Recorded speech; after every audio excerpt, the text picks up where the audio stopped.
Morning all of you. आज मैं आपको प्रिंसिपल ऑफ कम्युनिकेशन इंजीनियरिंग का चैप्टर सेकंड पढ़ा रही हूँ, मॉड्यूलेशन। मॉड्यूलेशन को हम चैप्टर 1 में भी डिस्कस कर चुके हैं। मॉड्यूलेशन क्या होता है? बेसिकली एक ऐसा प्रोसेस जिसमें हम कैरियर सिग्नल की कैरेक्टरिस्टिक्स को चेंज करते हैं according to the message signal. कौन कौन सी कैरेक्टरिस्टिक्स को चेंज कर सकते हैं? जैसे कि एम्पलीट्यूड, फेज, फ्रिक्वेंसी। ठीक है, तो अब मॉड्यूलेशन हमारे कितने प्रकार के होते हैं? बेसिकली 2 तरह के होते हैं, कंटिन्यूअस वेव मॉड्यूलेशन और pulse modulation. Continuous wave modulation वैसा मॉड्यूलेशन जिसमें जो कैरियर सिग्नल है कॉन्टिन्यूअस वेव है, यानी कि साइन वेव है, तो वो हमारा कॉन्टिन्यूअस वेव मॉड्यूलेशन कहलाएगा। पल्स मॉड्यूलेशन वैसा मॉड्यूलेशन जिसमें हमारा जो कैरियर सिग्नल है, यानी कि जो हाई फ्रिक्वेंसी सिग्नल है, वो एक साइन वेव ना होकर एक पल्स वेव है। पल्स ट्रेन वेव होती है ना, जैसे पल्स ट्रेन इस तरह से, ठीक है, तो वो हमारा पल्स मॉड्यूलेशन कहलाता है। अब कॉन्टिन्यूअस वेव मॉड्यूलेशन 2 तरह के होते हैं बेसिकली, एम्पलीट्यूड मॉड्यूलेशन AM और एंगल मॉड्यूलेशन। एंगल मॉड्यूलेशन को भी 2 तरह के डिवाइड किया हुआ है, फ्रीक्वेंसी मॉड्यूलेशन और phase modulation, FM and PM। Pulse modulation कई तरह के होते हैं, PM pulse amplitude modulation, PWM pulse width modulation, PPM pulse position modulation, PCM pulse code modulation, DM delta modulation. ठीक है, ये हमारे सारे पल्स मतलब सेम होते हैं, एम्पलीट्यूड चेंज होना, विड्थ चेंज होना इन्हीं की तरह होते हैं, लेकिन इसमें केवल फर्क ये होता है जो साइन वेव नहीं होती, कैरियर सिग्नल एक पल्स वेव की तरह होता है, पल्स ट्रेन की तरह होता है। ठीक है, तो ये मॉड्यूलेशन के टाइप्स हो गए।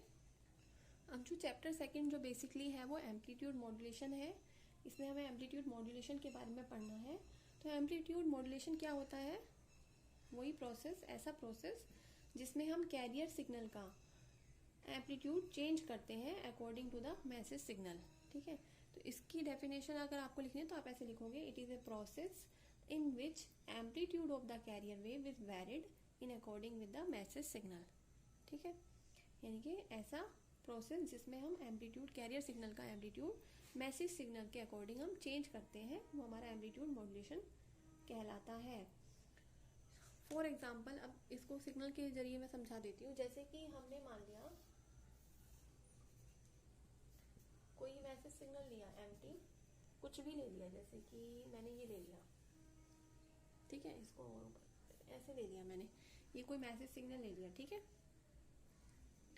उसके बाद कैरियर सिग्नल हमारा क्या है? साइन वेव होगी हाई फ्रिक्वेंसी की, यानी कि CT carrier signal. Message signal को मैंने MT से रिप्रेजेंट कर दिया, कैरियर सिग्नल को मैंने CT से रिप्रेजेंट कर दिया, तो ये हमारा कोई कैरियर सिग्नल हो गया।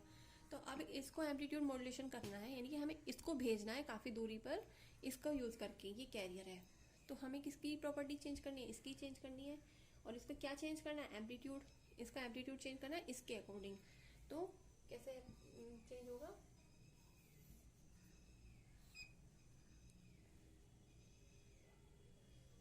जो हमने ये सिग्नल बनाया था,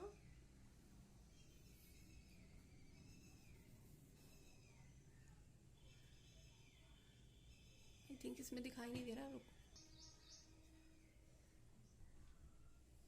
मैं थोड़ा सा ऐसे बता दे रही हूँ।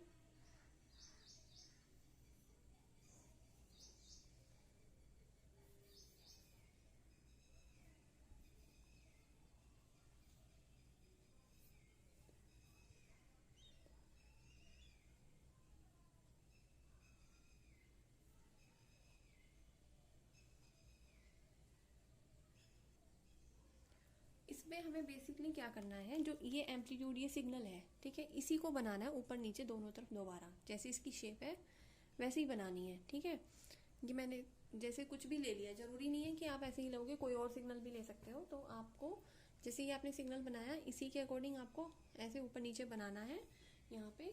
अब उसमें हम कैरियर सिग्नल को एडजस्ट करेंगे इस तरह से, तो ये हमारा एम्पलीट्यूड मॉड्यूलेटेड सिग्नल हो गया। मैं आपको एक और एग्जांपल लेके समझा देती हूँ। जैसे कि हमारा मैसेज सिग्नल है, एक साइन वेव ली हमने, और कैरियर सिग्नल एक हाई फ्रिक्वेंसी सिग्नल है, मैसेज सिग्नल लो फ्रिक्वेंसी है, तो उसका पता चल रहा है हमें लो फ्रिक्वेंसी में कोई सिग्नल लिया, तो हमें ये SAM सिग्नल बनाना है, एम्पलीट्यूड मॉड्यूलेशन सिग्नल, ये वाला तो ये सिग्नल कैसा है कि पहले हमें ये चीज़ हमने ऊपर भी ड्रॉ कर ली और ये चीज़ हमने नीचे भी ड्रॉ कर ली। नीचे पर आप देख लीजिए ऐसे, ठीक है, सेम ड्रॉ कर ली। उसके बाद ये हमने कैरियर सिग्नल को इसमें बना दिया। तो बेसिकली हमने कैरियर सिग्नल के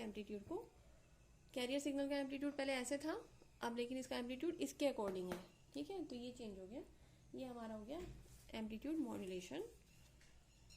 अब हमने माना, इसको हम समीकरण के थ्रू कैसे दिखाएंगे, जैसे समीकरण हमें लिखनी है तो हमने माना कि मैसेज सिग्नल एम्प्टी है, हम उसको एम्प्टी से डिनोट कर रहे हैं। कैरियर सिग्नल को हम सीटी से डिनोट कर रहे हैं, तो उसका एम्पलीट्यूड और cos 2π fct, क्योंकि साइन वेव है तो हम इसको ऐसे लिख सकते हैं AC cos 2π fct। Sine wave या कोसाइन वेव कुछ भी हो सकता है सिग्नल, तो हम यहाँ पे कोसाइन वेव सिग्नल भी मान सकते हैं, साइन वेव भी, इससे कोई दिक्कत नहीं है। तो हमने मैसेज सिग्नल को एम्प्टी ले लिया, कैरियर सिग्नल को हमने इस तरह लिख लिया। तो हमारा एम्पलीट्यूड मॉड्यूलेटेड सिग्नल कैसे लिखा जाएगा वो देखते हैं। हमारा कैरियर के एम्पलीट्यूड में चेंज हुआ है, ठीक है, फ्रिक्वेंसी में तो कुछ चेंज नहीं हुआ। तो बेसिकली जो हमारा जा रहा है वो है तो यही cos 2π fct, ये तो सेम रहेगा। एम्पलीट्यूड में चेंज हुआ है, यानी कि एम्पलीट्यूड में किसका चेंज हुआ है, किसके अकॉर्डिंग, बड़ा है तो 1 प्लस एम टी के अकॉर्डिंग। तो के ए एम टी, के ए क्या है, ये एम्पलीट्यूड सेंसिटिविटी है ऑफ एम मॉड्यूलेट। तो बेसिकली ये समीकरण आपको याद रखनी है। ये साइन वेव ये है एम्पलीट्यूड वेव मॉड्यूलेशन की वेव की इक्वेशन, ठीक है। SAMT is equal to AC 1 plus KAMT cos 2π fct। ये आपको याद करना है अच्छे से। ये हो गया आपका एम्पलीट्यूड मॉड्यूलेशन।